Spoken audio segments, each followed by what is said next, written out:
Rusiyanın Zaporojye hücumu nəticəsində 26 nəfər xəsarət alıb.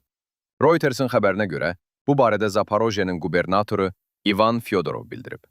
Onun sözlərinə görə, yaşayış binaları və təhsil ocaqlarına ziyan dəyib.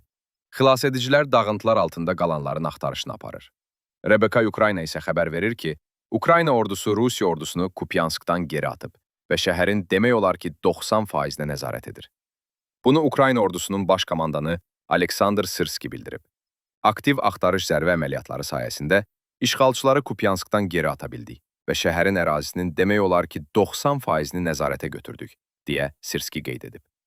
Bu arada Rusiya Müdafiə naziri Andrey Belausov, Nazirliyin prezidenti Vladimir Putinin iştirakı ilə keçirilən kollegiya iclasında bildirib ki, NATO Rusiya ilə hərbi toqquşmaya hazırlaşır.